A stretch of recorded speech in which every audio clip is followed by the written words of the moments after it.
On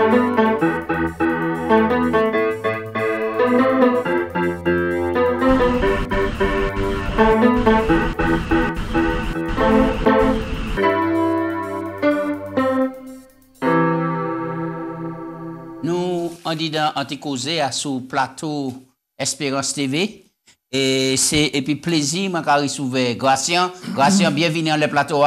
Merci pour l'accueil, merci pour possibilité à nous ni pour nous ça ouvert parole bon Dieu et m'a profiter de l'occasion pour me saluer toute maman, tout internaute, tout le monde qui a regardé l'émission m'a souhaiter que nous passions un bon moment en présence bon Dieu.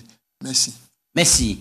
Oui, eh bien, nous finissons et puis un grand thème, l'évangile selon Esdras et Néhémie, et nous avons abordé en l'autre livre, Koutal encore grâce c'est un gros morceau. Daniel. Nous avons entré dans les prophéties, et nous avons 3 mois par la grâce de Dieu pour nous parler des prophéties, entrer en profondeur dans le livre Daniel, qui est un livre passionnant, qui est un livre qui directement allié nous à tout ça qui a été fait en les derniers jours en dit dans Montala. Oui. Avant de commencer l'introduction du livre Tala qui est passionnant, Gracien prier pour nous commencer.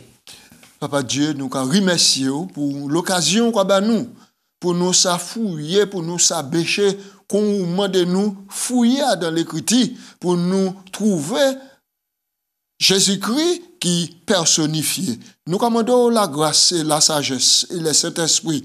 Souple nous commandons aussi pas tenir compte des fautes nous, pardonner, laver nous et que l'Esprit nous blinde du Saint-Esprit pour nous accepter révélation comme venant de vous. Béni Seigneur tout le monde, béni tous les techniciens, béni Jacques et puis moi, béni Serge qui a contrôlé toute bagaille. Nous n'y avons non pour nous nommer, même pour Dieu connaît toute bagaille. Nous commandons bénédiction spéciale pour tout le monde et pour tout le monde qui a regardé l'émission. Non Jésus, amen. Amen. Oui, nous avons commencé puis un nouveau thème et de la lecture à la compréhension. Lis pour arriver à comprendre. Gracien, texte là qui a servi nous texte de base là et pour nous méditer en l'ail, c'est Acte chapitre 8 verset 30.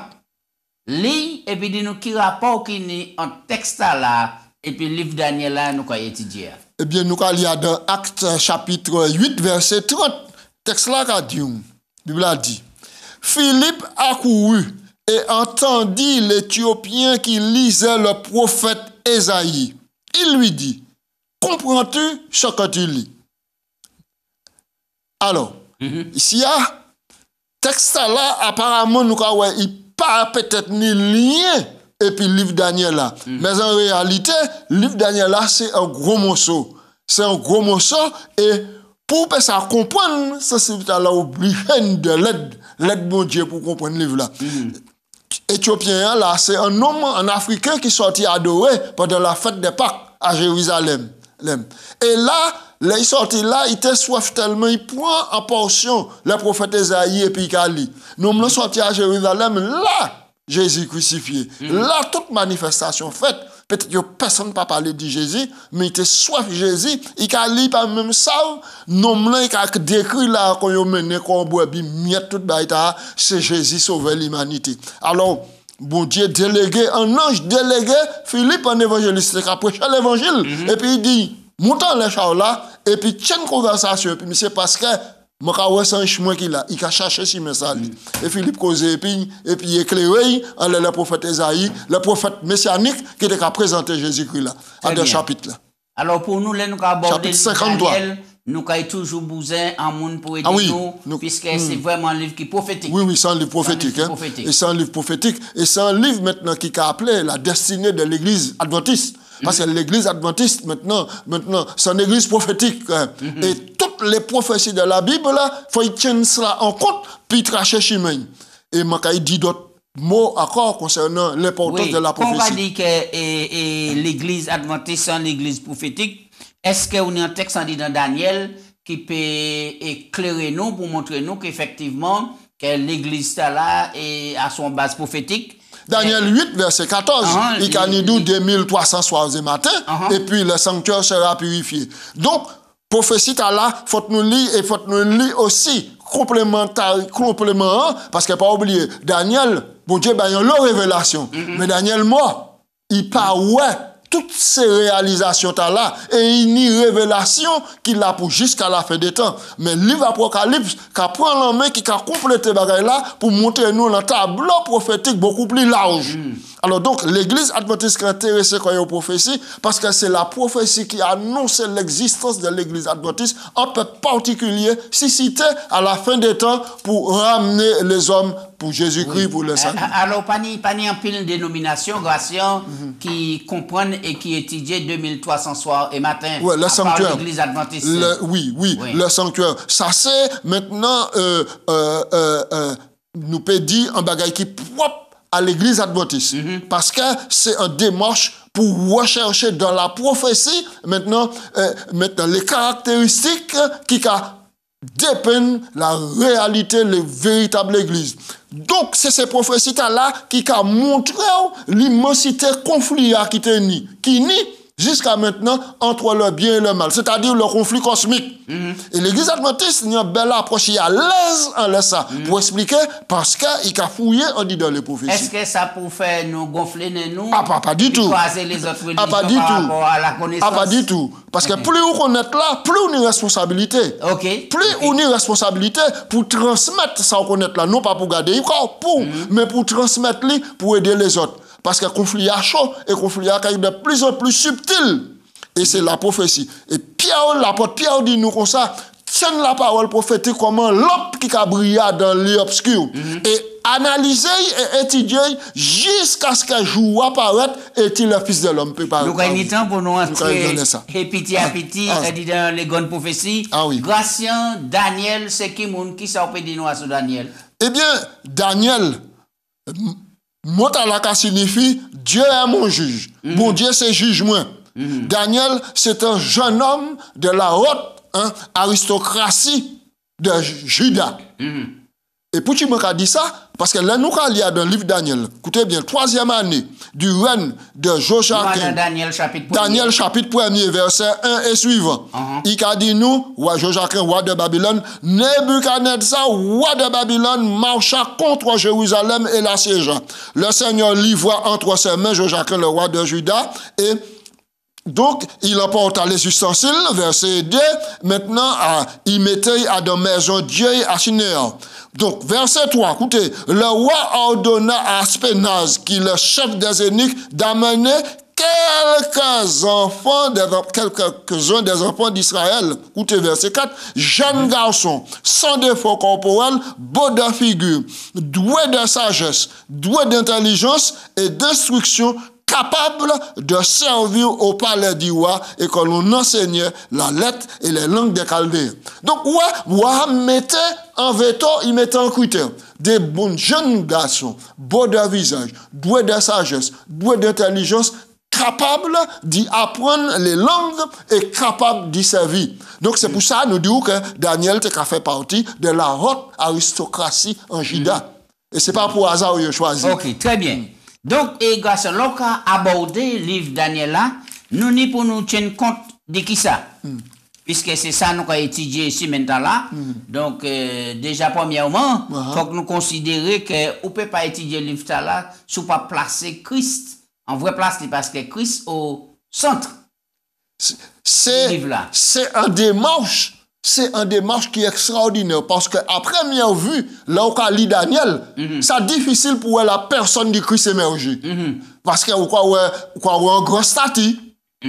Mais référence à Christ, c'est un Pierre qui a sorti de nulle part, qui a venu le royaume du Christ. Mais il a montré toute cette statue, les 4 successions de royaumes. C'est difficile pour Jésus-Christ en dit. Sauf un monde qui fait l'étude, l'arrivée à l'Empire romain, il a dit, attention, c'est les Romains, par les Romains que Jésus-Christ crucifié. Il livré et c'est les Romains qui crucifient. Donc, on va faire un lien, puis ça, on peut voir Jésus-Christ. Mais ça n'est pas facile. Mais, tout le livre là, c'est Christ qui en centre livre là. Ouais. D'accord. Alors, non seulement Christ au centre de Daniel, mais au dedans toute la Bible, c'est Christ Mais qui est en mi-temps. Bien sûr, mais nous mettons l'accent en l'air, le prophète Daniel. Nous montrons difficulté par rapport à ces bêtes ou quoi, ouais, bêtes à cornes, bêtes écarlates, bêtes difficiles à décrire. C'est ça ou quoi, ouais, dans l'ensemble livre là. Mais tout cela ni en lien, et puis Jésus-Christ, et puis ministère. Mais nous, le Christ, on dit dans le livre là, en action, par exemple. Oui. Ouais, c'est trois jeunes gens étaient jetés dans. Oui, nous arrivons. Alors donc c'est ça, c'est tous ces sous-titres là nous et puis là nous avons que véritablement Jésus c'est lui qui était là et puis il y a dans différents. C'est lui qui ferme la gueule de lion. Jésus c'est le grand Michael. Lo bagay je nous que ouais. Mais mon cas pour instruction et pour permettre à ces moments là suivre nous bien, moi les prendre deux textes. On va prendre Jean 5 verset 39. Et moi de ces moments là souligner des textes là parce que il est très important pour la suite et la compréhension de ça nous qu'a dit. Jean 5, 39, Jésus même qui a dit, vous sondez les Écritures, parce que vous pensez trouver en elles la vie éternelle, ce sont elles qui rendent témoignage de moi. Il dit les Écritures. Et donc, dans Luc 24, versets 25 à 27, là où les dénombrants qui sortaient à Jérusalem, t'es qu'à retourner à Emmaüs, à Nantiville, tout triste, tout bagaille. Jésus fait route et puis et Jésus parlait et puis et ensuite, la Bible a dit nous, et commençait par Moïse et par tous les prophètes. Jésus expliquait des dénombrants tout ça qui était concerné. Donc, nous avons quand même Jésus, le grand maître. Le plus grand pédagogue qui passe sur la terre, Jésus-Christ dit comme ça, sonder les Écritures, c'est les Écritures là, donc bien sonder il ramène. Même passage ça là qui a dit comme ça, sonder les Écritures, ça veut dire c'est l'ensemble des écrits. L'ensemble des écrits. Non pas écrits. seulement le Nouveau Testament, mais depuis l'Ancien Testament, nous avons Christ est au cœur. Mais oui, le sanctuaire, etc. Mais je me rappelle, là Jésus dit, vous sondez les Écritures.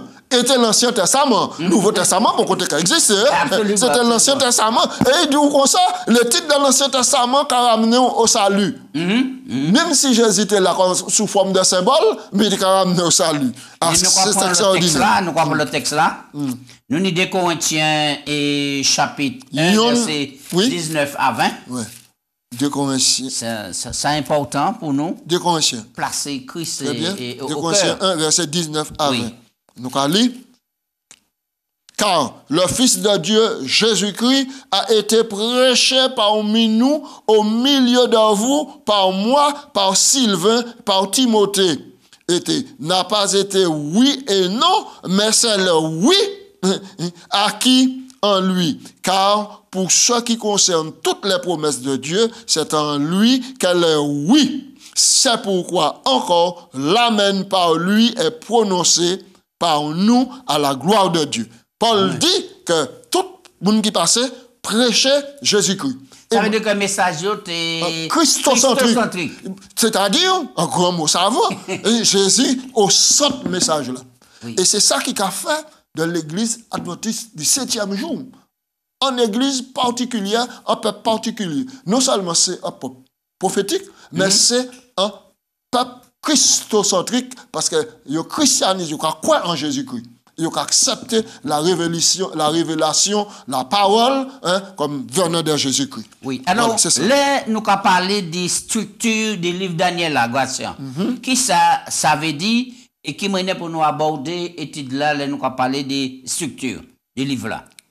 Là, nous avons parlé de structure, livre Daniel là, nous avons que, nous savons qu'il y a 2 grandes sections à dans livre là. Il y a une première partie qui est écrite en hébreu, et puis une autre partie qui est écrite en araméen. Et puis nous avons des sous-titres, nous avons les visions. Par exemple, là, nous ouvrons le chapitre 2. Nous avons la vision, la grande statue de Daniel, maintenant les 4 royaumes universel qui règne sur face toute la terre. Nous allons vivre en détail pour expliquer cela. C'est juste nous en introduction, c'est en approche nous en appétit nous allons mettre en appétit. Attaquer en profondeur les prophéties et dans les jours qui vont venir. Oui. Ensuite, nous avons donc vision de Nebuchadnezzar là. Ensuite, nous avons comment il y a bon Dieu qui a délivré les compagnons de Daniel dans la fournaise ardente. Et nous avons Jésus. Daniel 3. Daniel 3. Oui, jugement de Nebuchadnezzar au chapitre 4. Pour qui? Parce qu'il fait la grosse tête, il gonfle les nains. Et puis, tu comprends, c'est le centre du monde. Il peut pas reconnaître là que c'est bon Dieu qui mettait là. Et quelqu'un il est enfin. Moi, quoi, c'est le premier Rasta qui existait, c'est Nebuchadnezzar. Mais c'est un rasta extraordinaire, parce que je vais venir long, nous allons dire ça, au chapitre 4 là. Ensuite, nous allons comment nous allons bon Dieu désavouer comportement Belshazzar, petit-fils Nebuchadnezzar, c'est le chapitre 5. Ensuite, nous allons comment Daniel est délivré de la fosse à lion, où Jésus vient fermer la gueule des lions. Ensuite, nous avons les visions de Daniel concernant les royaumes, nous avons Daniel 7, et c'est des études qui sont passionnants. Alors, type d'arrangement littéraire là, qui a servi nous de points puissants pour nous placer au centre de la structure et puis faire un rapprochement entre les textes pour nous faire comprendre le contexte et puis avancer. D'accord, très bien. Alors, nous avons avancé, Gatien. Oui. Alors, on nous parlait des prophéties apocalyptiques. On dit dans le livre Daniel là. Qui c'est une prophétie apocalyptique? Est-ce que c'est une prophétie qui n'est en rapport avec le livre d'Apocalypse? Alors, apocalyptique, donc, je ne vais pas parler d'Apocalypse, je vais parler de révélation. Révélation. Mais les prophéties d'apocalyptique, dans ce sens-là, c'est des prophéties maintenant qui faut tenir compte du passé, du présent et puis d'avenir. Il y a combien de types de prophéties? Il y a deux types de prophéties. Il y a les prophéties classiques. Les prophéties classiques, c'est des prophéties nous dit qui conditionnelles. Et type bon Dieu qui a déclaré en oracle en l'emporte. D'accord. Parce que, par exemple, nous apprenons la Ninive. Ninive, bon Dieu dit, maintenant, péché Ninive, montez à la hauteur ciel. Moi, donc, maintenant, porter un jugement. Daniel. Jonas, chapitre 1, chapitre 2, chapitre 3. Oui. On nous prend un texte là, pour ce moment, ça nous a dit, nous, au diapason, et puis Bible là. Et c'est Jonas chapitre 3. Oui, alors, donc, Verset... même intitulé à nous trouver de chapitre 1, la parole de l'Éternel adressée quand il a Joseph, fils d'Amitai, et dit, lève-toi, va à Ninive. Ninive. Donc, nous savons, chapitre 1, chapitre 2, Jonas fait gouiller et puis l'idée. Vous comprenez? Oui. Il part aller. Chapitre 3, les mêmes recommandations qu'a vu. Mais il faut savoir que Jonas va passer par un métamorphose là. Du rebelle, il vient soumis, il vient obéissant. Chapitre 3, même recommandation passer par à la Ninive. Et puis déclarer contre Ninive. 40 jours, 48 Ninive qui a détruit. Les gens tonne ça, monsieur Liwa tonne ça, population tonne ça. Il dit nous, Bible dit nous, même les bêtes, chapitre 3, il dit nous, même les bêtes des champs. Monsieur Liwa, gêné. La chose, verset 6, la chose parvint au roi de Ninive. Il se leva de son trône, ôta son manteau, se couvrit de sac et s'assit sur la cendre. Et il fit publier, il fit faire dans Ninive cette publication hors du roi et de ces grands que les hommes, les bêtes, les bœufs, les brebis ne goûtent à rien et ne pèsent point et ne boivent point d'eau. Que les hommes, etc., les bêtes, etc., tout le monde en jeune. Ils ont prié et ils ont dans la repentance. Ils ont demandé bon Dieu épargner. La prophétie, c'était Ninive. En prophétie classique. Ninive qui a détruit. En prophétie classique, c'est-à-dire, c'est en prophétie qui était conditionnelle. Pour qui nous a dit ça? Il était conditionnel. Écoutez, verset 10. Dieu vit qu'il agissait ainsi et qu'ils revenaient de leur mauvaise voie. Ça, c'est tous les gens de Ninive. Oui. Alors, Dieu se repentit du mal qu'il avait résolu de leur faire et il ne le fit pas. D'accord. Prophétie classique. Dans l'ordre des prophéties classiques, nous avons trouvé Ésaïe, Amos, Jérémie, des prophéties classiques maintenant, qui conditionnent si peuple là change visage, bon Dieu qui a repenti il a pardonné. Mais les prophéties apocalyptiques. Oui, avant nous virer les prophéties apocalyptiques, les prophéties classiques qu'ont osé Amos et Zacharie, tout cela. Jeudi jour, nous savons la dénomination qu'a levée au sein de l'église adventiste même. Oui. Et puis qu'elle prend des prophéties et puis les appliquer à la lettre. Voilà. Oui, ça c'est un danger extraordinaire. Parce que la prophétie, maintenant classique, Zacharie 9, est auquel bon Dieu livrait peuple pour être châtié. Et c'est même Zacharie 9 là qui a fait relation et puis la déportation à Babylone du peuple d'Israël. Il y a certains monde qui ont un accomplissement prophétique dit même pour détruire l'église là et ti bon Dieu si cité là pour yo prendre bien et puis pour yo nous kay vivant là ça là nous kay étudier Daniel 2 pour yo dit petit Pierre là qui ka venir grande montagne c'est seulement à Jérusalem il ka venir pour un groupe qui les châtier peuple bon Dieu et puis c'est yo qui ka utile ça c'est hérésie il y a aussi même qui dit faut que nous quitter pays et puis pour nous monter à Sion etc. faut nous monter donc à Sion etc. puis émigrer comme maintenant les Rasta qui a proposé retour à l'Afrique. Ça pas biblique. Oui. Ça pas biblique. Bon Dieu pas jamais demandé ça. Alors donc c'est pour ça les prophéties apocalyptiques. Donc c'est pour ça faut nous faire la différence entre le classique et puis les prophéties apocalyptiques. Les prophéties apocalyptiques, ce sont des prophéties qui là où on étudier, faut tout étudier. Le passé, le présent et l'avenir. Car toutes les prophéties apocalyptiques ni en découlent en la fin des temps et ni rapport et puis le second venu Jésus. Est-ce que les prophéties des 2300 soirs et matins, puis le sanctuaire qui est purifié, est-ce qu'il a fait partie des prophéties apocalyptiques? Eh bien, mais bien sûr.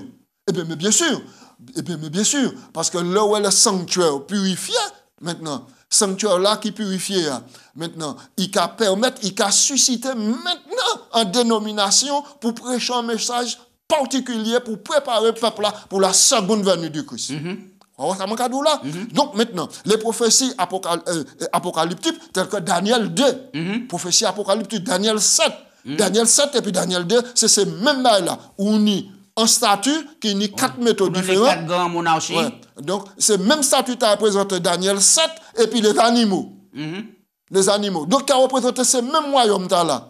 D'accord? Et donc, il y a cheminement jusqu'à la fin des temps. Parce que là, arrivé à Pierre statue, nous allons voir après, il y a les 10 orteils là. Les 10 orteils qui ont composé les nations européennes. Et les nations européennes, Bible là, d'où ils n'ont pas qu'à trouver l'entente parce que et puis la boue, pas qu'à unir. Ça veut dire que nous, au cœur du prophétie, nous, au cœur prophétie, là, et tout ça, nous avons sous la scène politique mondiale, maintenant, les essayer de faire mentir prophétie.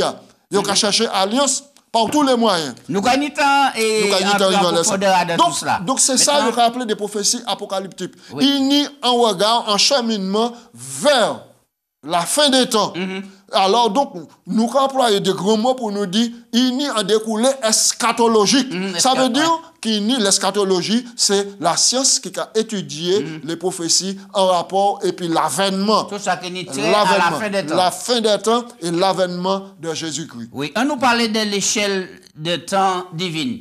Et Gratien, pour quelle raison, dans l'oca étudié Daniel, on y pour tenir compte aussi, dit un jour égal à un année. Qui maintenant nous peut comprendre ça? Est-ce que c'est biblique? Oui, c'est biblique. C'est biblique. Pour qui c'est biblique? Parce que la prophétie, et c'est ça qui est intéressant. Par exemple, prophétie de Daniel. Alors, nous aller vite. Prophétie de Daniel Kabanou, un certain nombre de temps. Il Kabanou, par exemple, 2300 soirs et matin, sanctuaire sera purifié. Si vous prenez littéralement, ou bloqué. Là, vous pouvez 2500, 2300 années. Pour qui nous a dit ça? Nous a lu Ézéchiel, chapitre 4, versets 5 et 6. Oui. Je te compterai un nombre de jours égal à celui des années. Notez, nombre de jours égal à celui des années de leurs iniquités. 390 jours, tu porteras l'iniquité sur la maison d'Israël. Quand tu auras achevé ces jours, couche-toi sur le côté droit et tu porteras l'iniquité de la maison d'Israël pendant 40 jours. Je t'impose un jour pour chaque année. Oui. Je t'impose un jour pour chaque année, tu compteras les jours égal un jour, une année. Nous allons continuer. Nous allons aller à un nombre. Nombre chapitre 14, c'est ça? Oui, Nombre chapitre 14, verset 34. De même que vous avez mis 40 jours pour explorer le pays, vous porterez la peine de vos iniquités 40 années, une année pour chaque jour, et vous saurez ce qu'est d'être, pardon, privé de ma présence. Bien, alors moi, les mots là. Alors donc ici, il y a un jour compté pour une année. De même, compter 40 jours pour explorer le pays. Bon Dieu dit, notre cas passé 40 ans, un jour pour une année. Maintenant, c'est important de ça, parce que nous avons trouvé à Daniel des périodes de 1 temps, 2 temps, moitié d'un temps. Hein? Nous avons trouvé des périodes de 1260 jours. D'accord? Ce sont les mêmes périodes. Ouais. Mais l'échelle prophétique qu'a calculé sur des mois de 30 jours. C'est des mois de 30 jours. Oui. D'accord? Pour maintenant étudier donc, dans les prophéties. Alors, donc, ça c'est important pour tenir ça en compte. Oui, nous avons vu tout ça. Nous aussi pour nous tenir compte des différentes approches là, nous avons étudié le livre Daniel là. Oui. C'est pour montrer ces gens qu'il ne faut pas nous faire quand nous aborder les prophéties, nous avons pour concentrer qu'on nous étudier vraiment. Parce qu'on est l'approche historique, hein? Oui. Et on est l'approche prétérisme, on est l'approche futurisme, on est l'approche et l'idéalisme. Oui. Tout cela, il faut que nous tenions compte de cela pour avancer dans l'étude du livre. Absolument. Et il ne faut pas tenir compte seulement, par exemple, une approche idéalisme pour dire, bon, eh bien, donc l'idéal, c'est que moi, connaître là, passer dans le temps bouclé. Non. Maintenant, si vous prenez l'approche futurisme, prophétie à aller vers le futur. Oui. Ouais. Alors, il y a toutes ces approches-là pour considérer. On est pour tenir depuis le début prophétie oui. Et jusqu'à la fin, puisque le départ, grand prophétie là, c'est toujours 457. Oui, 457 avant Jésus-Christ. Avant Jésus-Christ. Oui. Et 2300 matin, qui a abouti à 1844. 1844. Et donc, dans tout coulé de temps là qui fait là, nous n'y en avons aussi de tout ça, bon Dieu qui a réalisé, et tout ça, Satan qui a mis en place pour contrecarrer l'œuvre bon Dieu. Voici deux textes, et puis nous finissons, et puis livre, et pour aujourd'hui, pour commencer, nous apprenons Daniel 9, verset 23, et puis Daniel 10, verset 11-12, l'idée, nous apprenons 3, Matthieu 10, 29-31, rapide. Alors, oui. Dis-moi, Daniel. Pertinence du livre Daniel pour aujourd'hui. Daniel 9, verset 23. Lorsque tu as commencé à prier, la parole est sortie et je viens pour te l'annoncer car tu es un bien-aimé. Sois attentif à la parole et comprends la vision. Très bien. Bien. Daniel 10, verset 11. Puis il me dit, Daniel, homme bien-aimé, sois attentif aux paroles que je vais te dire et tiens-toi debout à ta place où tu es, car je suis maintenant envoyé vers toi. Lorsqu'il m'eut ainsi parlé, je me tiens debout en tremblant. Eh bien, verset 12 là aussi. Verset 12, et il me dit, Daniel, ne crains rien, car dès le premier jour où tu as eu à cœur de comprendre et de t'humilier devant Dieu, tes paroles ont été entendues, et c'est à cause de ces paroles que je viens. Très bien. Donc, nous avons une interaction qui nie entre le ciel et puis la terre pour éclairer, pour montrer, pour révéler les desseins. Dernier passage là, nous prenons et Matthieu chapitre 10, verset 29 à 31. Alors, ne vantons pas deux passereaux pour un sou. Cependant, il n'en tombe pas un à terre sans la volonté de votre Père. Et même tous les cheveux de votre tête sont tous comptés. Ne craignez point donc, vous valez plus que beaucoup de passereaux. Oui, c'est pour nous montrer que maintenant, bon Dieu, prend soin de chaque monde, oui. Des problèmes, nous, des soucis, nous, des difficultés personnelles. Absolument. Donc, si il prend soin d'un petit oiseau, il prend soin de chacun de nous.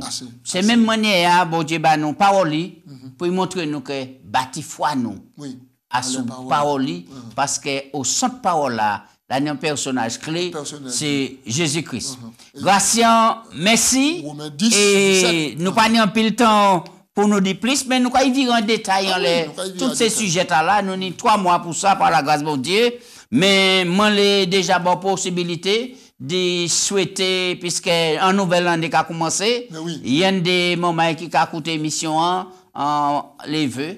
pour 2020. Mais oui. Rapidement. 2019 qui passait, 2020 nous accueillit les bras ouverts. Nous les profiter l'occasion. Personnellement, les profiter l'occasion pour moi saluer tous les personnes Martinique, toutes les internautes, toute maman et Guadeloupe, Guyane, Sainte-Lucie. Nous apprenons même qu'en Bolivie nous écouter et nous et Cameroun, moi le souhaiter toutes ces populations là en bonne année 2020, en année de grâce, qui bon Dieu aide chaque monde à réaliser désir et que bon Dieu aide yo pour trouver Jésus-Christ. Bonne année, qui bon Dieu bénit.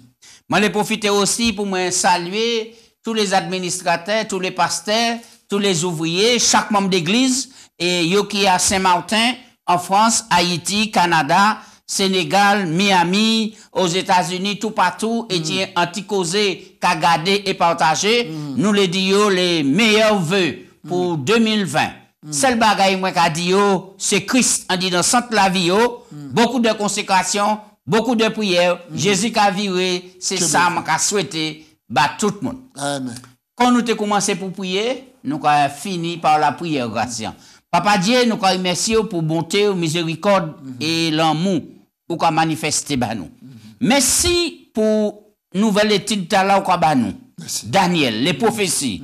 Nous besoin que vous touchez entendement nous, l'esprit nous, pour nous faire ça comprendre qui t'en nous et que ça ou qu'on attend de chacun de nous pour que là où Jésus qui vivre pour nous toutes là monter dans le royaume.